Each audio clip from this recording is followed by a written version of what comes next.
Hi, everyone. I am truly glad you are back with me today because I honestly need to share something that completely broke my heart.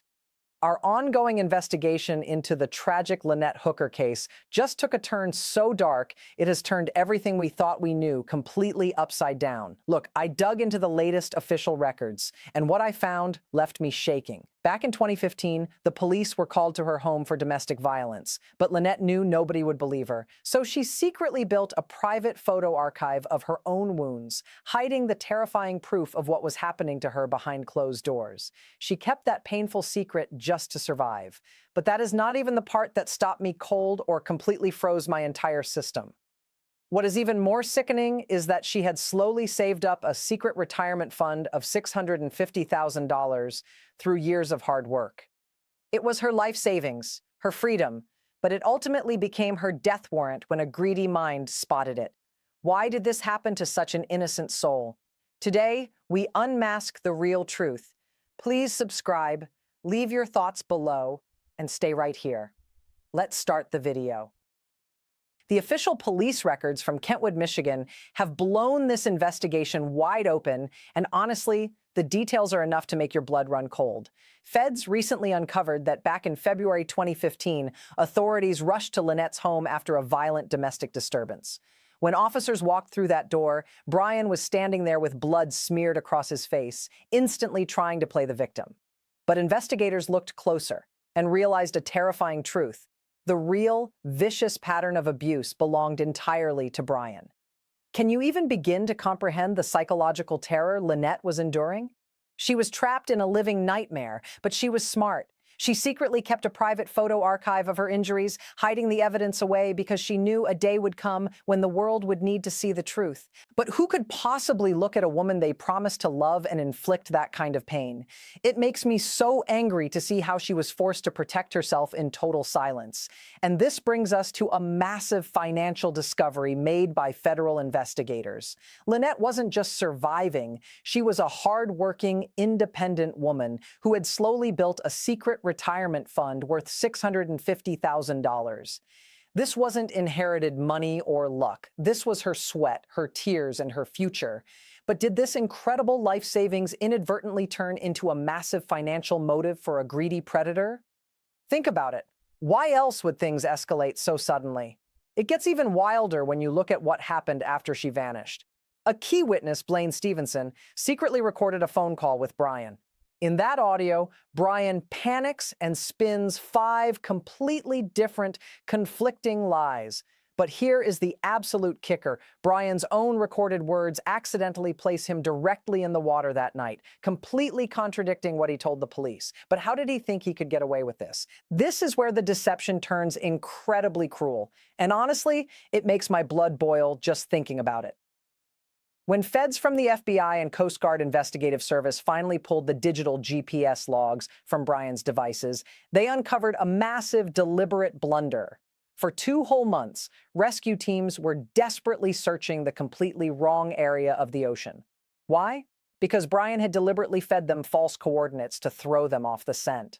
It wasn't until June 2nd that the Coast Guard cutter Margaret Norvell, armed with a specialized underwater vehicle and a heroic cadaver dog named Maggie, finally targeted the real location. But why would anyone intentionally delay a rescue mission for the woman he supposedly loved?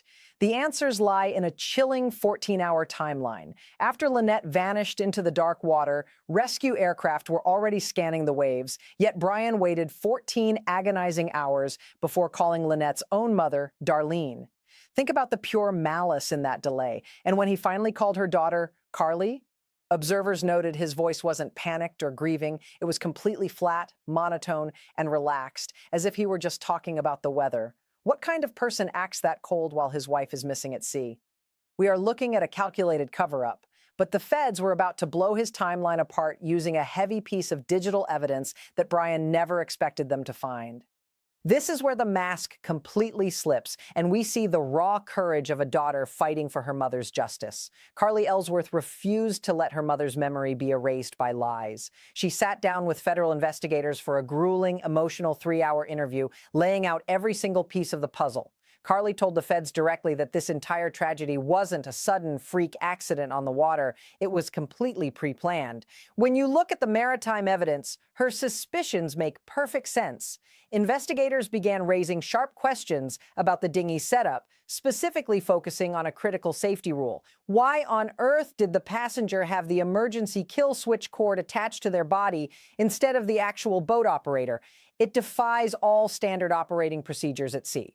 The investigation quickly intensified under the public eye.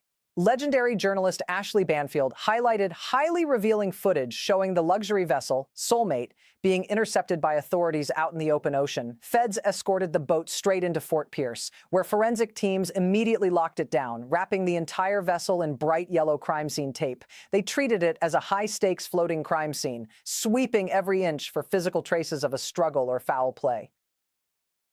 It makes you wonder, what did Brian try to wipe away before the feds boarded? The walls were closing in on him, and the scientific evidence was matching up with Carly's heartbreaking testimony. But just as the feds prepared to make their final move, Brian realized his web of lies was collapsing, pushing him to make a desperate, high-risk decision that shocked everyone involved.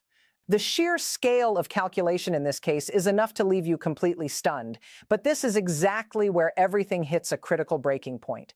When you piece together all the heavy forensic layers we just uncovered, the rigged GPS data tracking, those 5 wildly conflicting stories on the recorded phone calls, the haunting domestic abuse photo archive, and that chillingly cold 14-hour delay, the entire puzzle locks into place. It becomes undeniably clear that this wasn't an unpredictable maritime tragedy. It points straight toward a deeply calculated, heartless plot driven by sheer greed for Lynette's hard-earned $650,000 life savings. But how did Brian react when the federal circle of steel tightened around him? Instead of answering the glaring questions or cooperating to find his missing wife, he completely shut down. Brian rushed to hire a high-powered criminal defense attorney, Crystal Marie Hauer, hiding behind a wall of absolute silence. But the story doesn't stop there. Intelligence from deep investigative sources recently revealed a shocking development that will make your jaw drop. Brian didn't plan on facing a courtroom. Instead, he was actively plotting a high-risk escape route, attempting to slip across the California border straight into Mexico to permanently evade American justice. It is a terrifying thought, isn't it? A man can share a life, a home, and a retirement dream with someone, only to vanish them into the dark sea and run for the border when the lies finally catch up. Lynette Hooker deserved a peaceful retirement built on her years of honest, exhausting hard work, not a cold, lonely grave in the deep water. As we watch the justice system fight to hold this man accountable, we have to ask ourselves a very heavy question. Can a legal system truly heal the deep scars of a family when a master manipulator spends every single second trying to outrun his own conscience? So, what do you think about this entire investigation? Is our justice system strong enough to catch a predator in flight? Or will a secret fortune allow a killer to buy his freedom? Lynette spent her final moments fighting in the dark, and we owe it to her memory to keep demanding the absolute truth.